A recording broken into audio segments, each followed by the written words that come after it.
Einen wunderschönen guten Tag an euch alle.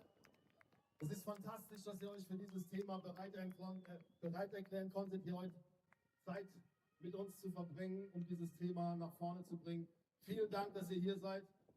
Und ich bedanke mich natürlich auch bei den Polizeikräften, bei den Hilfsdiensten, bei der Sicherheit, bei den Menschen, die die Bühne aufgebaut haben, bei den Helfern, bei den Einsatzkräften, bei all den Menschen, die das hier überhaupt möglich haben. Lasst uns mal einen Applaus los. Es ist ein bisschen spontan auch. Ich bin heute mal ein bisschen vorbereitet ausnahmsweise. Ich bin auch nicht unnervös, denn es ist kein Konzert heute. Es geht hier um eine sehr, sehr ernste Angelegenheit. Und wir wollen das natürlich würdig behandeln, dieses Thema. Und wir suchen eben diese Antworten bei den Menschen, die uns vielleicht diese Antworten geben könnten.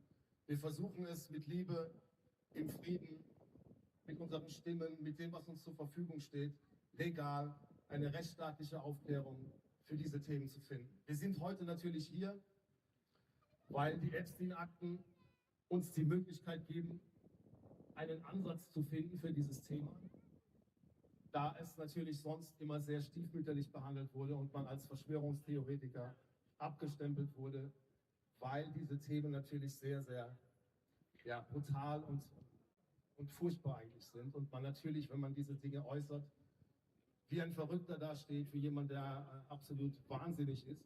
Aber es ist nicht unser Problem, dass die Menschen, die solche furchtbaren Dinge tun, diese Dinge tun und wir darüber reden. Also wenn sie das nicht tun will, dann müssen wir auch nicht über diese verrückten Sachen reden.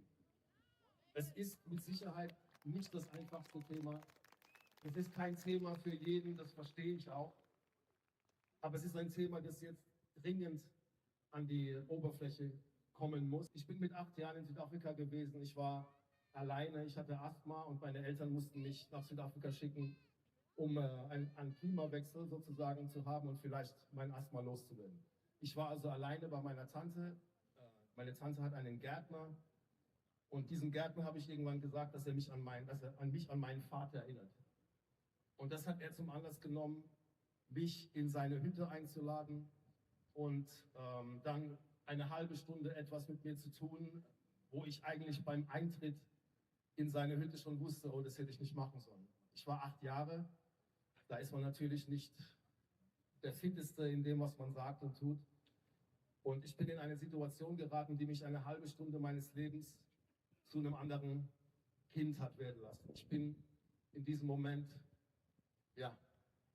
erschüttert gewesen, weil ich wusste, wenn ich jetzt was Falsches mache, dreht mir dieser Mann vielleicht den Hals rum.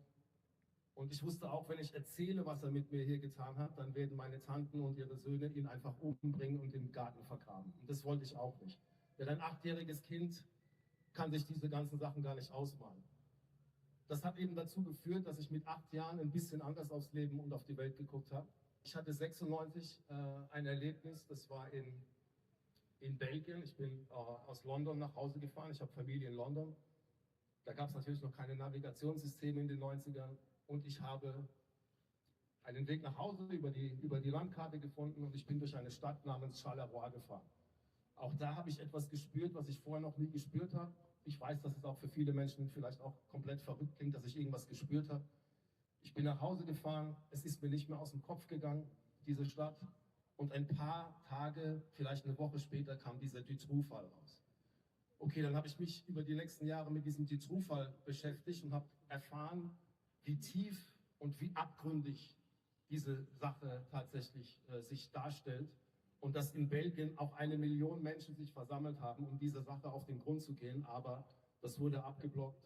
Habe ich in den frühen 2000ern eine Dokumentation im Hessischen Rundfunk gesehen, die hieß Höllenleben. Das war vielleicht 2001, 2002. Also im Hessischen Rundfunk eine Dokumentation über rituellen Missbrauch. Und ich habe das, um eine späte Uhrzeit habe ich diese Dokumentation gesehen. Und als ich gehört habe, was diese Frau und was dort überhaupt erzählt wurde in der Dokumentation, hat es bei mir irgendwie geklickt und ich habe gedacht, oh mein Gott, vielleicht ist das, was mit den Kindern in Belgien passiert ist. Vielleicht passiert es auf einer ganz großen, in ganz großem Ausmaß und wir haben gar keine Ahnung davon.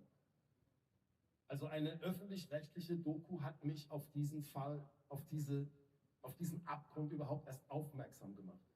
Es ist sehr schade und traurig, dass die Medien jetzt eine Dokumentation aus 2001 einfach totschweigen wollen. Etwas, was mich dazu angetrieben hat, diese Sache tiefer zu erforschen, meine Musik danach auszurichten, Texte.